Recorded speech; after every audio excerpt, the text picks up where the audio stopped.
ik even zijn. Welcome everyone. Welkom iedereen. We've just had the sign, welcome. We hebben het teken gehad. I'd like to welcome you to one of my favorite lectures tonight, Welkom bij een van mijn favoriete lezingen vanavond. which is the journey through the gastrointestinal tract. Dat is de reis door het maagdarmstelsel. It's quite a long journey. Het is een lange reis. In fact, it's about 8 meters long. Het is ongeveer 8 meter lang. Dogs' gastrointestinal tract is about 1 meter long. De maagdarmstelsel van honden is ongeveer 1 meter lang. But ours is not so. Maar die van ons is dat niet. And it's an amazing process that changes what was on our plate today to microscopic little substances. Het is een wonderbaarlijk proces wat ons voedsel wat op het bord staat verandert in microscopisch kleine deeltjes. It's only as microscopic little substances that it can be absorbed into the blood. Het wordt alleen als microscopisch kleine deeltjes opgenomen in het bloed. So our gastrointestinal tract is actually a hollow tube. Ons maagdarmstelsel is in feite een holle buis. And anything that goes into that hollow tube En alles wat erin komt, is not part of you or me till it gets out of the tube and into the blood. ja, wordt geen deel van ons totdat het zeg maar in het bloed opgenomen wordt en uitgescheiden wordt. Most people don't realize that digestion begins in the mouth. De meeste mensen realiseren zich niet dat de spijsvertering in de mond begint. So the first organ we're going to look at is the mouth. Dus het eerste orgaan waar we naar kijken is de mond. And what happens in the mouth affects the whole of the gastrointestinal tract. En wat in de mond gebeurt, heeft effect in het hele maagdarmstelsel. In the mouth we have the only exposed bone in the whole body. In de mond hebben we de enige, zeg maar, zichtbare botten. And that's our teeth, of course. En dat zijn onze tanden. And the role of our teeth is to chew, chew, chew. En de functie van onze tanden is om te kauwen. And that's a very important process. En dat is een heel belangrijk proces. And because babies are fed mashed up food too young, Ja, en omdat baby's veel te jong gestampt eten krijgen, they often don't develop properly the chewing process. ja, ontwikkelen ze niet zo goed het proces om goed te kauwen. And that can affect our eating habits for a long time. En dat kan ons etenpatroon beïnvloeden gedurende een hele lange tijd. Now, the mouth is the only place that we have say over. De mond is de enige plek waar wij invloed op kunnen uitoefenen. We have say over what goes in. Wij bepalen wat erin komt. We have say over how much goes in. We bepalen hoeveel erin komt. Whether it's 3 bucketfuls or a plateful. Of het 3 emmers vol zijn of een bord vol. We have say over how long it actually stays in the mouth. En wij bepalen ook hoe lang het in de mond blijft. Whether it's 2 chews and swallow or whether it's chewed until it's almost a liquid. Of het na 2 kauwbeurten ingeslikt wordt. Of dat je het koudt totdat het als het ware vloeibaar is. You've probably heard the old saying that we should drink our food and chew our drinks. U kent het oude gezegde misschien ook van dat wij ons eten moeten drinken en ons drinken moeten kauwen. We also have say over how often. Wij bepalen ook hoe vaak iets de mond ingaat. Are we eating every 2 hours or are we eating 5 hours apart? Eten we elke 2 uur of eten we met tussenpozen van 5 uur? And the fifth En de vijfde is the environment. is de omgeving. Are we eating in a stressful, hurried environment? Eten we in een omgeving die waar er veel spanning heerst? Or are we eating in a relaxed environment? Of eten we in een ontspannen sfeer? And a stressed, hurried environment does inhibit digestion. Ja, en een gespannen sfeer heeft invloed op de spijsvertering. So it's only in the mouth that we basically have the say. Het is alleen dus in de mond dat wij dat kunnen bepalen. There are two foods that the breakdown begins in the mouth. 2 voedingsstoffen worden in de mond afgebroken. And the mouth is an alkaline environment. De mond is heeft een basische omgeving. And underneath the tongue, there's a sublingual gland that releases lingual lipase. Ja, en onder de tong zijn er klieren die lipase uitscheiden. Lipase is an enzyme that breaks down fat. Lipase breekt vet af. And the food that is broken down by lingual lipase is saturated fat. En wat lipase afbreekt, dat is verzadigd vet. That's the only fat that's broken down in the mouth. Het is het enige vet wat in de mond afgebroken wordt. As you'll find out later, Later the other fats are broken further down. Later zullen we het hebben over de andere vetten die verder in het spijsverteringskanaal afgebroken worden. And that is why coconut oil is unique. En daarom is kokosolie uniek. Because the breakdown begins in the mouth. Omdat de afbraak in de mond begint. So your other saturated fats are butter. Andere verzadigde vetten zijn boter, Palm oil, palmolie, also shea butter, shea butter, shea butter, cocoa butter, they're all the saturated fats. cacaoboter, dat zijn allemaal verzadigde vetten. The other food that's started in the mouth is starch. Het andere product wat afgebroken wordt in de mond is zetmeel. So your starches are things like breads, pastas, cakes, Dat is onder andere brood, pasta, taart, cereals. koekjes, granen, ontbijtgranen. The breakdown begins under the salivary amylase called ptyalin. En de afbraak begint in het speeksel. So En waar ptyline geproduceerd wordt. So ptyalin is the enzyme that breaks down starch. Ja, ptyline is het enzym wat zetmeel afbreekt. But it is not in the mouth until all the molars are through. Maar het bevindt zich niet in de mond, behalve dan wanneer er alle kiezen aanwezig zijn. So the first teeth that a baby gets is 4 at the top and 4 at the bottom. De eerste tanden die uitkomen bij baby's, dat zijn de snijtanden boven en onder. And they're called milk teeth. Dat zijn melktanden. Because that's what babies should be having, milk. Ja, dat is wat kinderen gevoed moeten krijgen, melk. Now on Thursday when we look at child nutrition, Donderdag zullen we het hebben over kindervoeding. I'm going to... Friday. Fridays. Vrijdag. I'm going to have a look at the results of babies being fed starch too soon. Ja, dan zullen we het hebben over het gevolg door het te snel zetmeelproducten geven aan baby's. So if a baby is given starch, Als een baby zetmeel gaat eten, before these big molars are through, voordat de kiezen uitgekomen zijn, they don't have the ability to break it down. hebben ze ook niet de mogelijkheid om dat af te breken.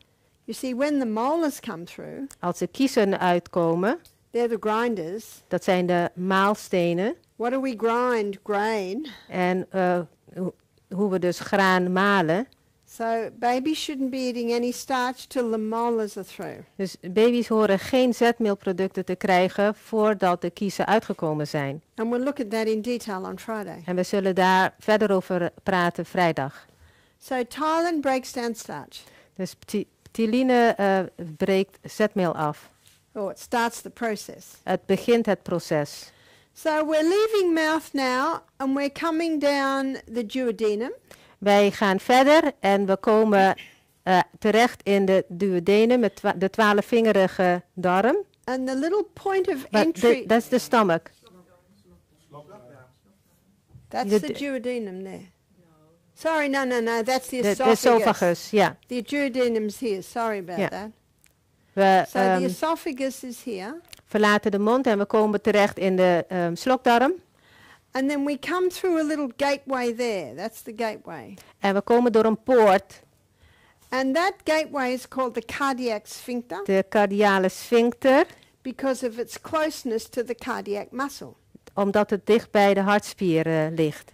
And many a doctor and nurse will tell you En heel artsen en verpleegkundigen die zullen zeggen, that often people come into emergency thinking they're having a heart attack, vaak komen mensen binnen op de EHBO en denken dat ze een hartinfarct hebben, when it's actually heartburn or reflux. terwijl het maagzuurbranden is, reflux.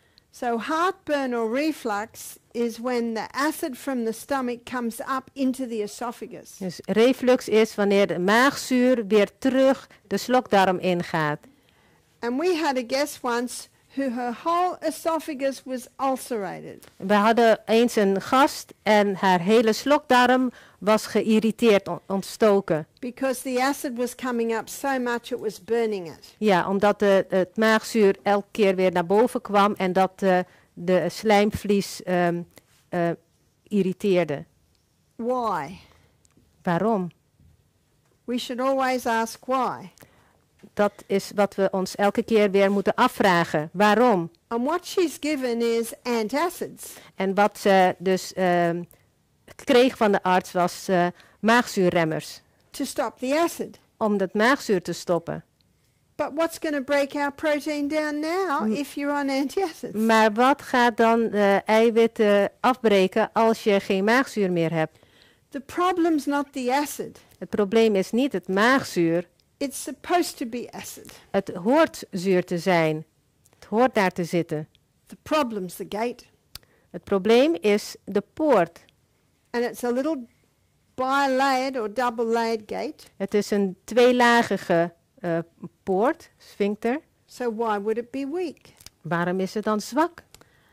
Because a lot of people I know in Australia, Veel mensen, in Australië tenminste, they skip breakfast, they skip lunch, then they have a huge meal at night. die eten geen ontbijt, gebruiken ook geen middageten en eten een hele grote maaltijd 's avonds. And then they lay down, En dan gaan ze liggen and gravity causes the food in the stomach to start pushing against that cardiac en de sphincter. zwaartekracht speelt mee om het eten weer terug de slokdarm in te krijgen. Now this is not the odd day they do it or the odd day they don't. Het is- It's what happens every day. Het is niet de ene keer dat ze het doen of niet doen, maar het is iets wat dagelijks gebeurt. So like the dripping tap on a stone, it's bit by bit weakening that muscle.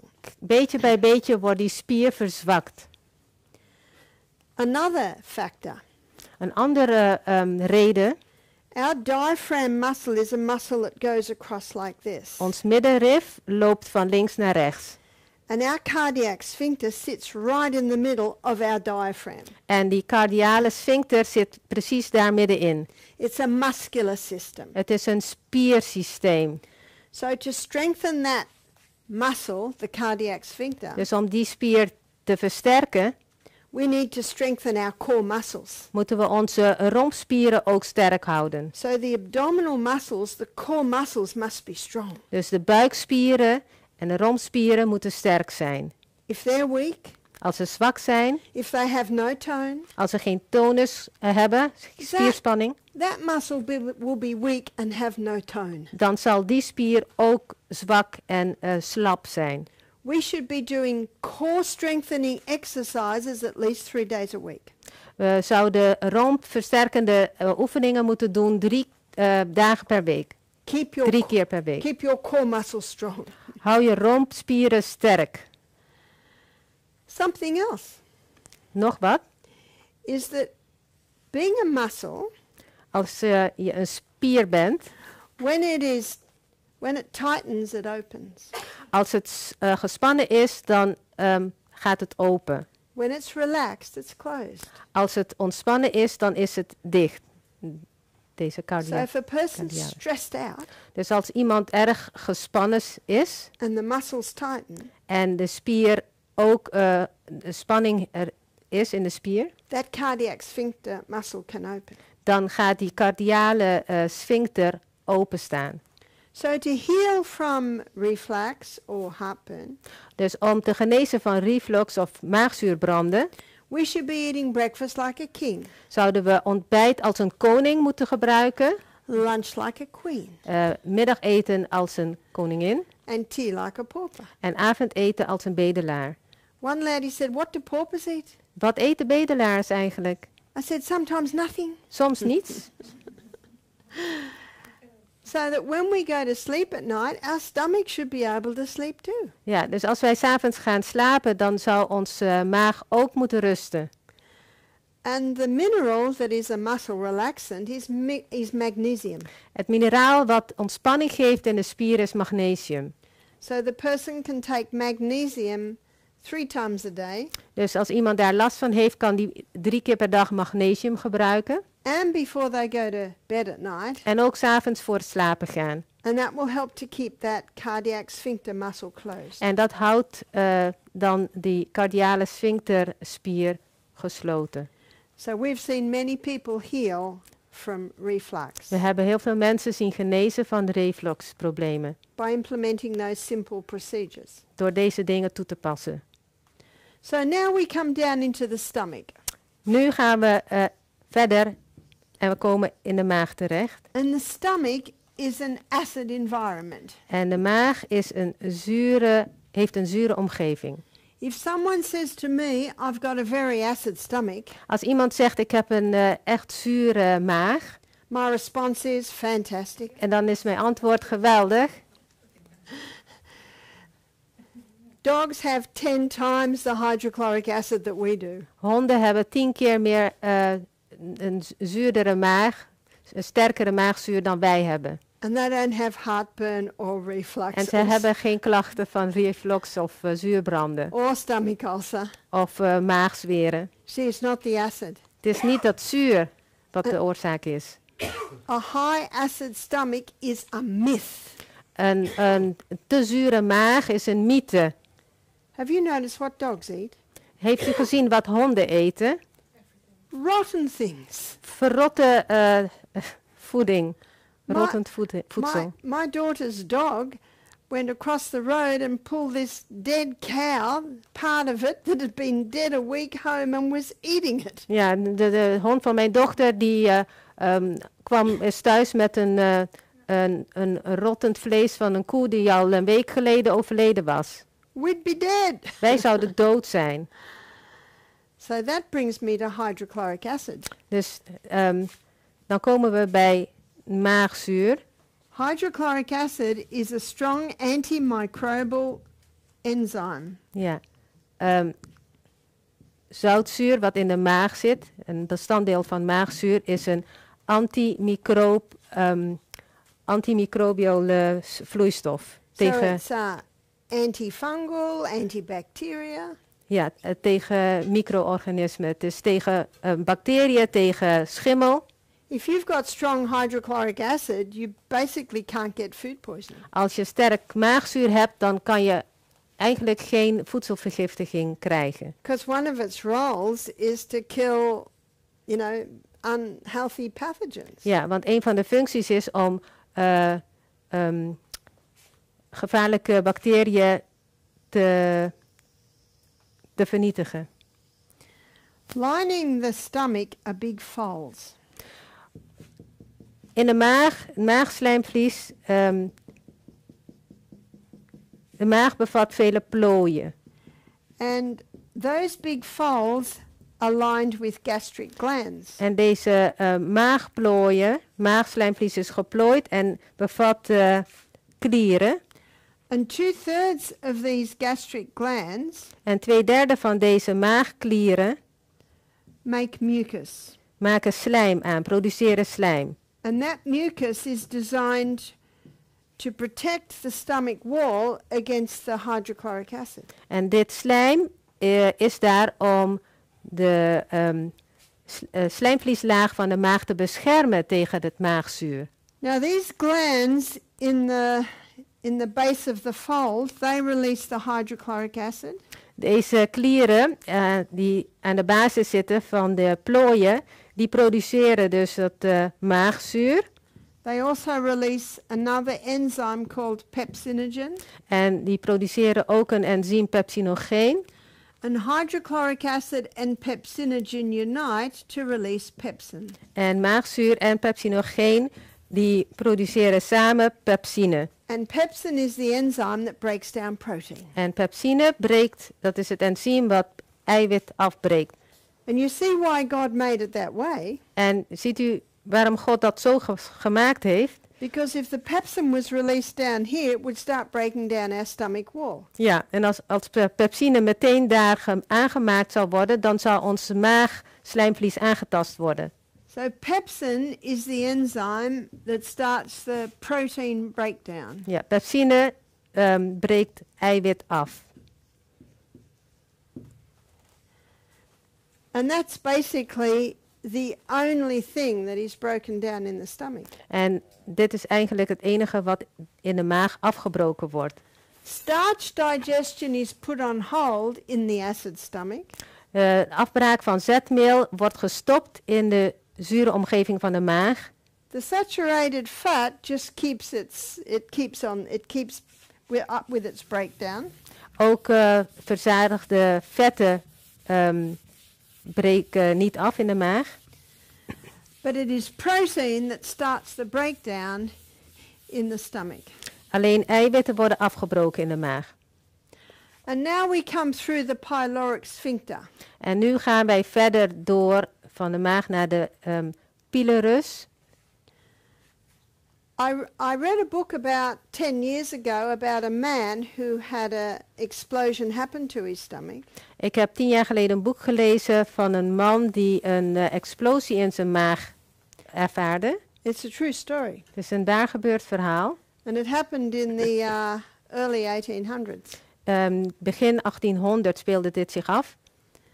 A young man named Alexis St. Martin Een jonge man, Alexis St. Martin, had sustained a gunshot wound to the stomach. die overleefde een geweerschot door zijn maag. He was in a trading store. It was an accident. Het was een ongeluk. And Dr. William Beaumont, who was only 25 at the time, En deze arts, William Beaumont, hij was 25 jaar. he was asked to attend the young man. Hij werd gevraagd om te kijken naar deze man, te behandelen. He was only 18 years of age. The man that got the gunshot. Het slachtoffer was 18 jaar. Dr. Beaumont said he would not live. En die arts die zei van, hij gaf hem geen kans om te overleven. But they took him to hospital and did the best they could. En ze brachten hem naar het ziekenhuis en deden het beste wat ze konden. But Alexis St. Martin did recover. Maar Alexis St. Martin, hij overleefde het. Now twice a big tumor came up. 2 keer kreeg hij een groot gezwel. It burst. Het barstte open. And a 2-inch piece of rib came out. En 2-inch rib stak eruit. Isn't it amazing what our body does? Het is toch wonderbaarlijk wat ons lichaam doet. But he eventually healed. Uiteindelijk genas hij. He got married. Hij trouwde. Had children. Had kinderen. In fact, he lived till he was in his 80s. Hij leefde wel tot in de 80. And he probably would have lived longer if he hadn't drunk so much alcohol. En waarschijnlijk zou hij langer geleefd hebben als hij niet zoveel alcohol had gebruikt. But when the wound healed, Maar toen de wond dus genas, it left a hole in the stomach. bleef er een gat achter in de maag. It's as if it had like a little flap of skin over it. Het was alsof er een stuk huid overheen lag. So what Dr. Beaumont did, Dus wat Dr. Beaumont deed, he started experimenting in this hole. ging hij experimenteren in dit gat. He'd get a piece of silk thread, put a food on it, and he'd put it in. Ja, hij nam een zijdendraad, bond een stukje eten eraan en bracht het naar binnen. And every now and then he'd pull the food out to see what was happening. En elke keer nam hij dus dat weer terug en keek hij wat er gebeurd was. And put it back in. En deed hem weer terug. And observe again. En bekeek het weer. He meticulously documented all his findings. Hij schreef gedetailleerd alles op. And that's where That was one of the first experiments that defined how long digestion took. Dat was een van de eerste onderzoeken, experimenten, die onderzocht en te weten kwamen hoe lang vertering duurde. And he found that digestion took 3.5 to 4 hours. En hij kwam erachter dat de vertering 3,5 tot 4 uur duurde. And then the stomach loves a rest of at least 1, maybe 2 hours. En de maag houdt van een rustperiode van 1 à 2 uur.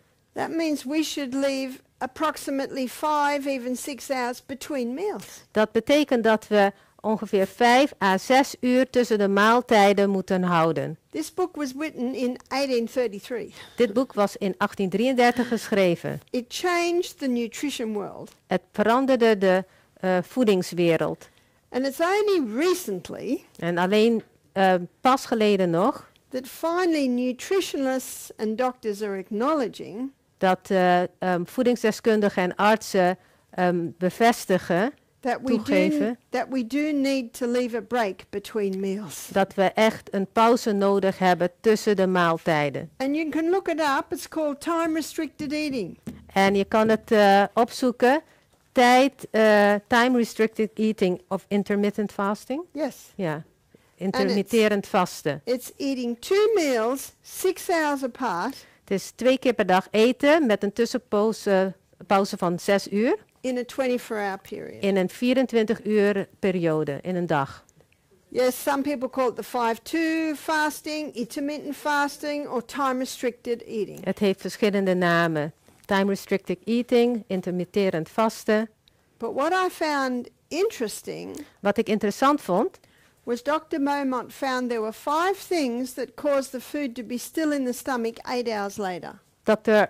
Moorman vond 5 redenen dat de maag na 8 uur nog eten bevatte. If Alexis St. Martin overate. Als er overgegeten werd, te veel gegeten werd. Dr. Beaumont came to the conclusion there's only so many digestive enzymes released. And if too much food goes in, the stomach just can't break it all down. Ja, er is maar een beperkte hoeveelheid verteringsenzymen die gemaakt worden. En als er te veel eten in de maag zit, dan kan de maag dat niet aan. I know in Australia most people don't want to eat an evening meal on Christmas Day. Is that right? Ik weet in Australië, de meeste mensen eten geen avondeten tijdens kerst. Because they usually eat so much. Omdat ze vaak te veel eten. You mean the night after Christmas or Christmas night? They eat Christmas lunch and then that evening they don't want to eat. Oké, ja. Christmas, kerstlunch zeg maar. En 's avonds hoeven ze niks meer te hebben omdat ze te veel gegeten hebben. And if they often ate. En als ze vaak eten. Meaning if they eat every couple of hours. Dus als je bijvoorbeeld elke paar uur weer gaat eten. Because let me show you what happens. Laten we kijken wat er gebeurt. Say 10 o'clock in the morning, breakfast is still in the stomach. 10 uur 's ochtends zit er nog ontbijt in de maag. Dr. Beaumont found that there were sensors coming out of the pyloric sphincter that tell the brain when the food's broken down. Ja, er waren zeg maar geurstoffen die uit de pylorus sphincter kwam, die een seintje gaven aan de hersenen dat er nog eten was. And this pyloric sphincter will not open until the sensors sense that the food's broken down. En de pylorus die gaat niet open tenzij het een seintje krijgt dat het eten zeg maar afgebroken is, verteerd is. So when it senses the food's starting to break down, it opens up and it starts to take it through. Dus het opent als het eten verteerd is en dan gaat het eten er doorheen. Now, if mid-morning something comes in like a biscuit, a cake, a sandwich. Als je halverwege de ochtend een koekje of een broodje eet. Or maybe the person's really healthy and it's an apple and a handful of nuts. Of dus tussenmiddag of noten of een appel. Whatever it is. Wat het ook is. Pyloric sphincter shuts. De pylorus gaat weer dicht, die sphincter. because the senses have picked up that it's not broken down. Want hij krijgt een seintje dat het eten nog niet afgebroken is. And it will stay shut until this gets broken down. En het blijft dicht totdat het koekje verteerd is. So by the time this gets broken down and pyloric sphincter opens again, Dus als dat verteerd is en de pylorus weer open gaat, it might only be half an hour and then it's lunchtime. en dan is het misschien een half uurtje en dan is het weer tijd voor de lunch. And then lunch comes in. En dan komt de middagmaal naar binnen. And pyloric sphincter shuts up again. En die gaat dan weer dicht.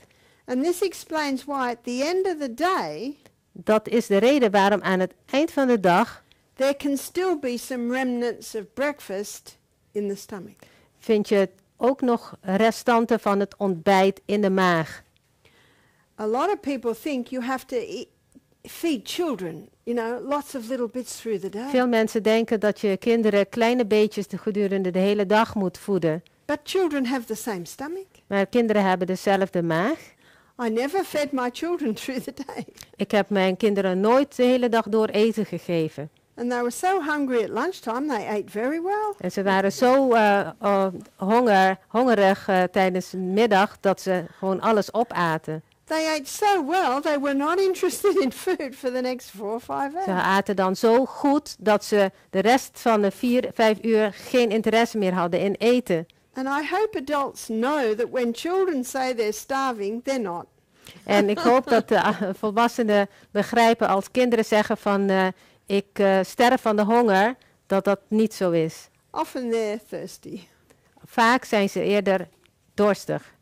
So we're looking at what Dr. Beaumont found caused the food to be still in the stomach 8 hours later. Dus we kijken naar de redenen waarom het eten nog na 8 uur nog steeds in de maag zit. If he drank a lot of fluid with the meal, Als er veel gedronken wordt tijdens het eten. what Dr. Beaumont discovered, Wat hij ontdekte, that if he drank a lot of fluid with the meal, dat als er veel gedronken werd tijdens het eten, it started to water down the digestive juices. dan werden de maagsappen verdund.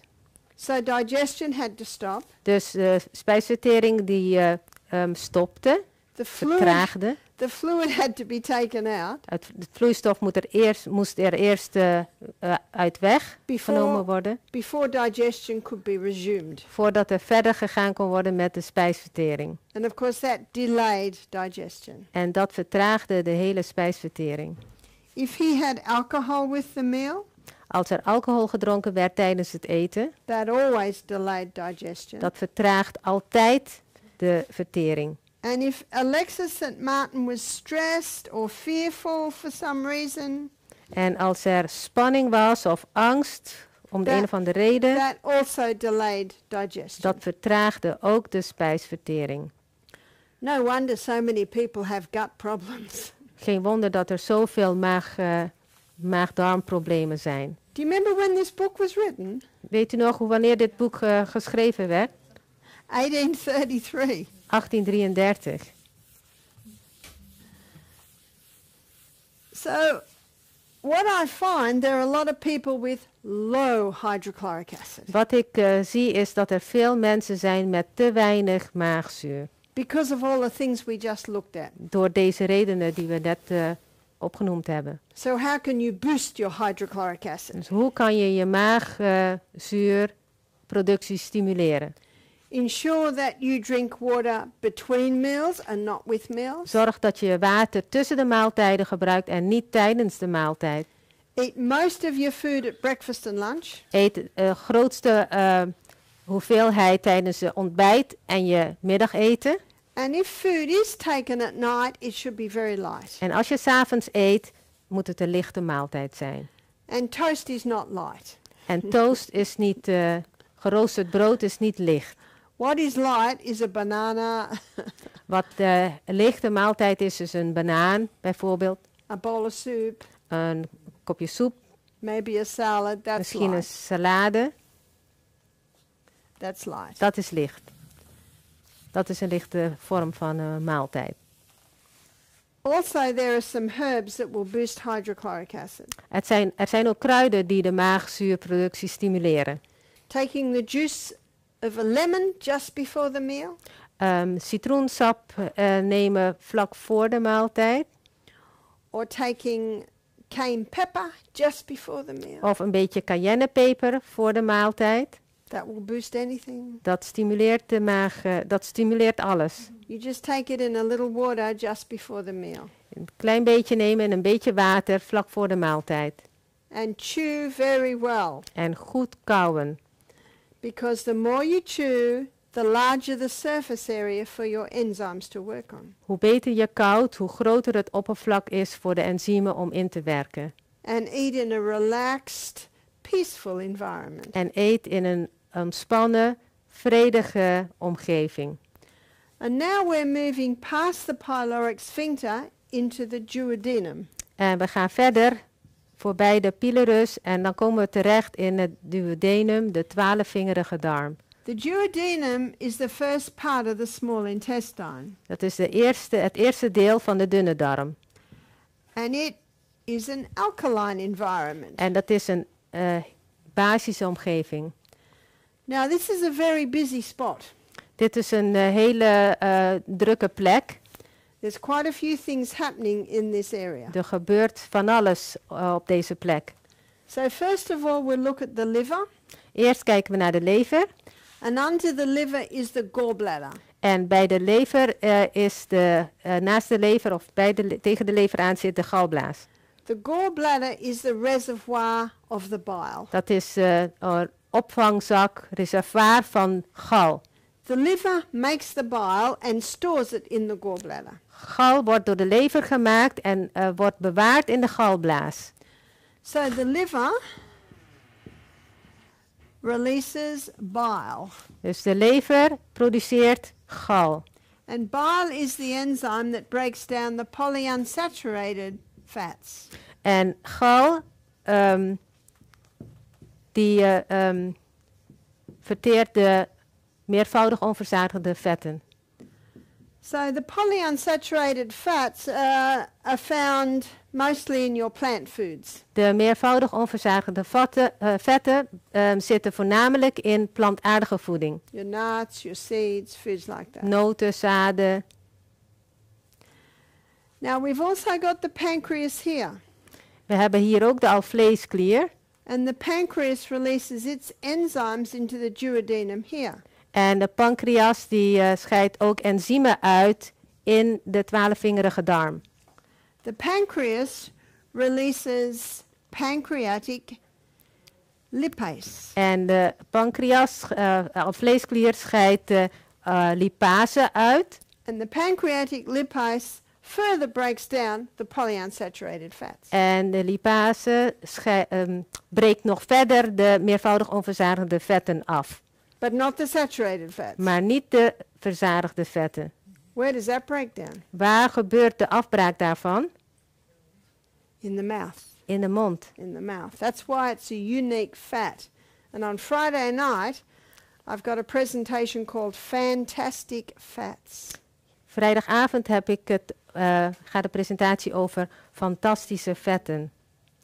And in that presentation, I'll be going through the different fats. En in die presentatie zal ik het hebben over de verschillende vetsoorten. Showing you how, why and where the body uses them. En dan laat ik zien waarom en hoe het lichaam deze vetten gebruikt. But the saturated is a particularly good fat for the body. De verzadigde vetten zijn bijzonder goede vetten voor het lichaam. Very easy on digestion. Heel makkelijk te verteren. Because the breakdown begins in the mouth. Omdat de afbraak in de mond begint. And what have we been told about saturated fats? En wat hebben wij geleerd? Wat horen wij over verzadigde vetten? We've been told that it causes heart disease. Wordt gezegd dat het de oorzaak is van hart- en vaatziekten. I've got some shocking news for you. Ik heb chockerend nieuws voor u. There's no proof. Er is geen bewijs daarvan. There's actually no proof that it does. Er is geen bewijs dat dit de oorzaak is van hart- en vaatziekten. Digestive-wise, it's an excellent fat. Zeg maar, wat de spijsvertering betreft is het een bijzonder goede vetsoort. The pancreas also releases pancreatic amylase. De alvleesklier scheidt ook amylase af. And pancreatic amylase finalizes starch digestion. En dat breekt nog verder het zetmeel af. Remember the starch began in the mouth under the action of ptyalin? Ja, u weet dat zetmeelafbraak in de mond begon. It's put on hold in the stomach. Het werd gestopt in de maag.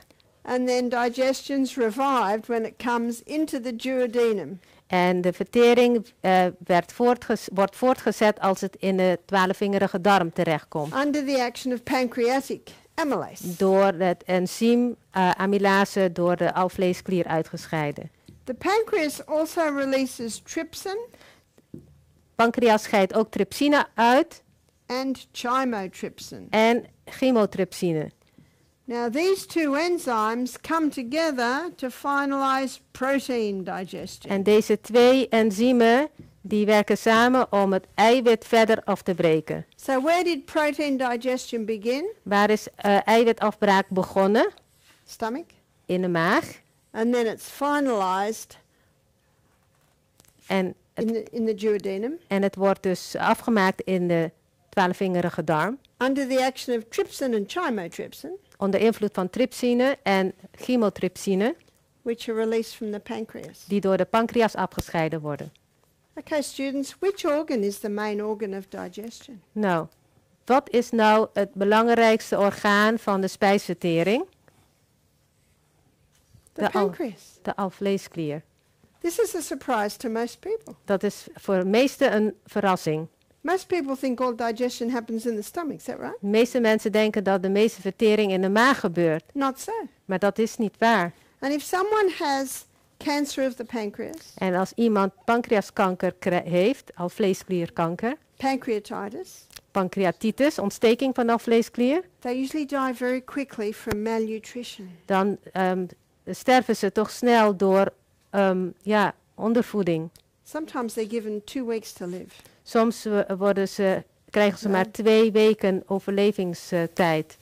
Can you see why they die of malnutrition? Ziet u waarom ze sterven aan verkeerde voeding? Because if you can't finalize the digestion of these essential nutrients, Want als je dus de afbraak van deze essentiële voedingsstoffen niet verder kan afbreken, it can't get out of the gut and into the blood.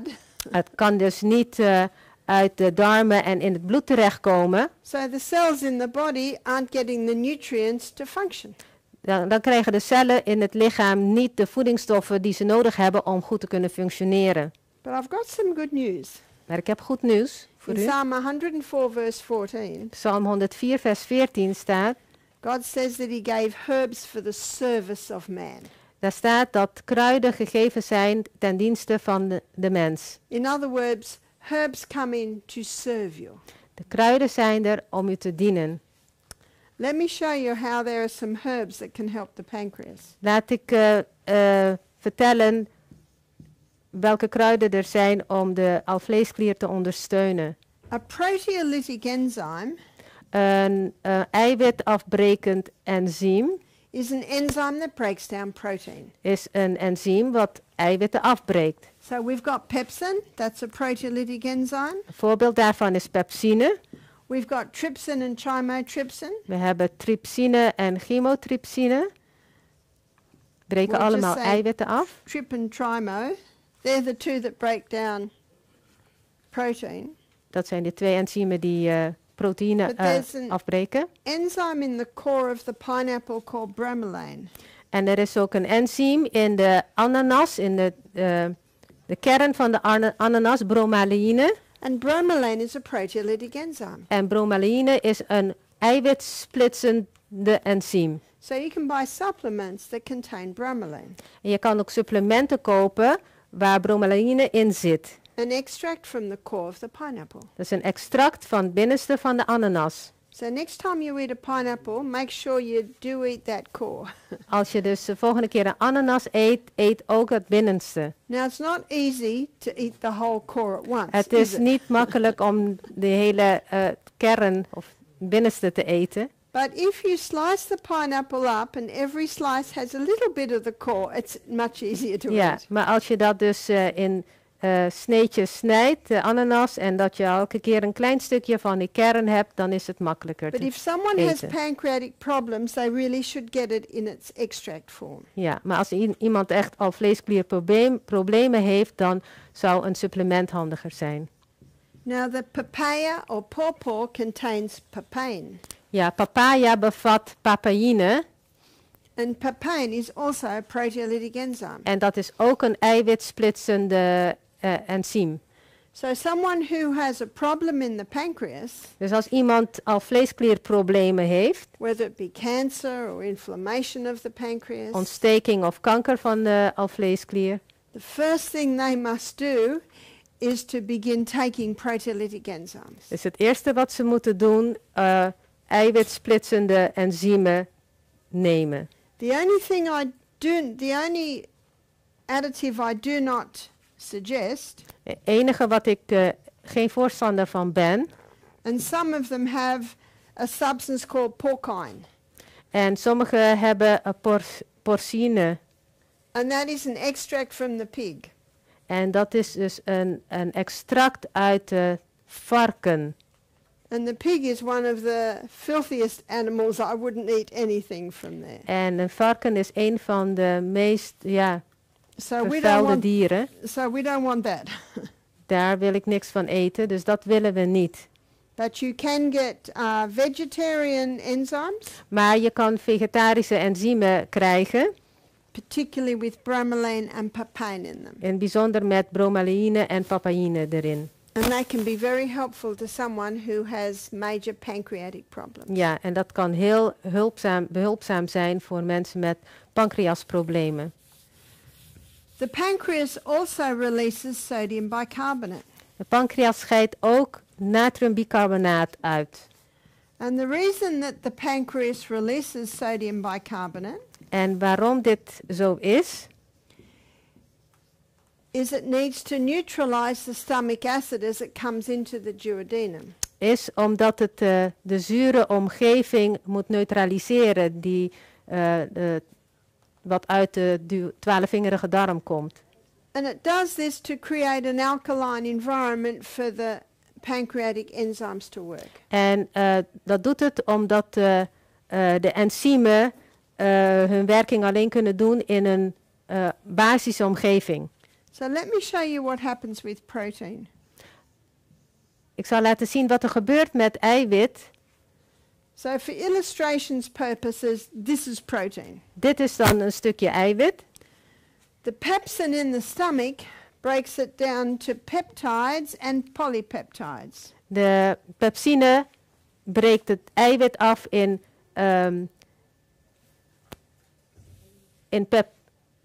peptide en polypeptide. Poly meaning many. Poly betekent vele.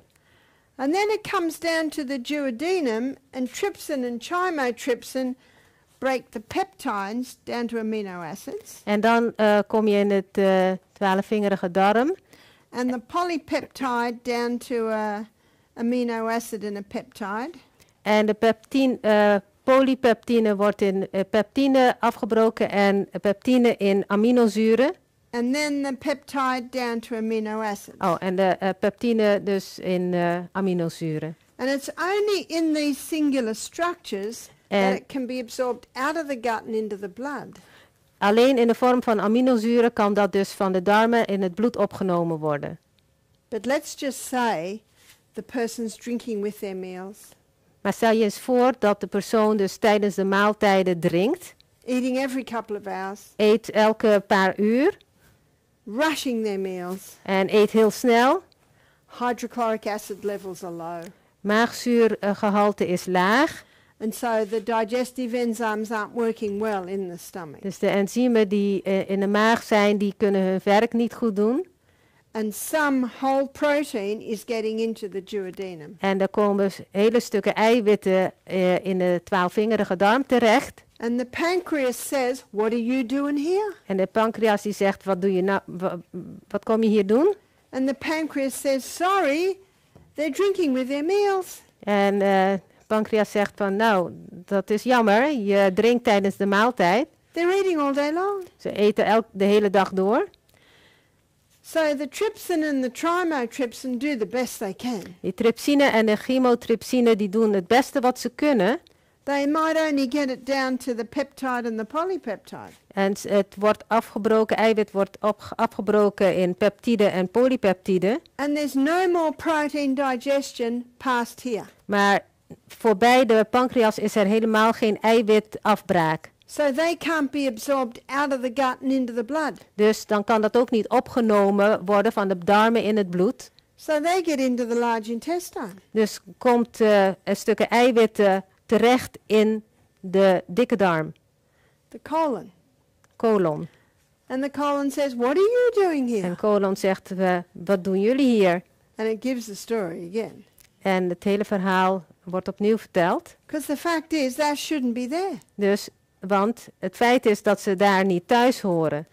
So what the colon has to do is create a lot of bacteria. Dus wat de colon moet doen is heel veel bacteriën produceren. In an attempt to calm that down. In een poging om de situatie te sussen. Because especially if it's meat protein, it's rotting. Dus speciaal als het, vooral als het dus eiwit van de vlees is, dan gaat dan dierlijk eiwit is, dan gaat het rotten. And that creates a lot of gas. En dat veroorzaakt heel veel gasvorming. It's called methane gas. Methaangas. And it shouldn't be there. En dat hoort daar niet thuis.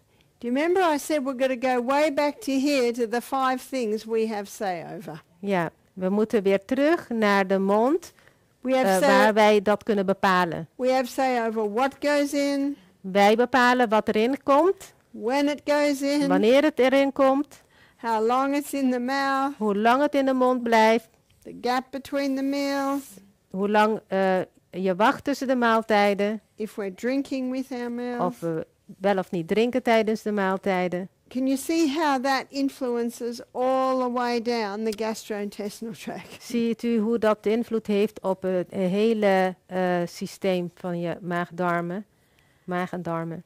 And many are sick today because the gut is not working properly. Heel veel mensen zijn ziek omdat het maag-darmstelsel niet goed functioneert. So the first thing we can do to remedy the problem, Dus het eerste wat we kunnen doen om dit probleem op te lossen, it's as simple as drinking between your meals, zo simpel als tussen de maaltijden door drinken, chewing well at your meal, goed kauwen tijdens de maaltijd having a break between your meals. en een pauze hebben tussen de maaltijden. I was with a lady recently who hardly drinks any water. Ik heb recent een dame ontmoet die nauwelijks water drinkt. I said to her, I will not allow myself to eat Ik zei tegen haar, ik zou niet eten if I haven't drunk water. als ik niet genoeg water had gedronken. And I start thinking about it a couple of hours before the meal. En ik denk daaraan voordat ik paar uur voordat ik ga eten. That's why I say to adults, start reminding the children a few hours before the meal. Daarom zeg ik tegen de volwassenen, help de kinderen herinneren om genoeg te drinken ver voor de maaltijd. It's something that you have to think about. Het is iets waar je aan moet denken.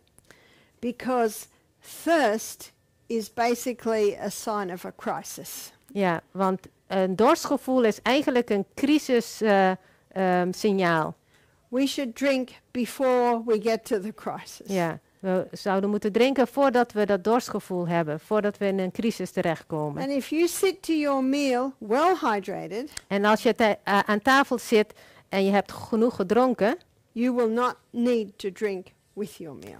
heb je geen behoefte en hoef je ook niet te drinken tijdens de maaltijd. Now I'm going to give everyone a break now. Er is nu een pauze, because we're about to come to the grand finale of digestion. want we komen bij de grote finale van de vertering. And before we look at that in detail, I'd like you to please have a break. En voordat we daar gedetailleerd naar kijken, is er eerst een pauze. Have a breath of fresh air and a drink. Neem wat te drinken, neem een frisse hap lucht. It's 25 to 7 and let's come back at 6:45 in 10 minutes. Ja, we komen over 10 minuten terug. 6:45.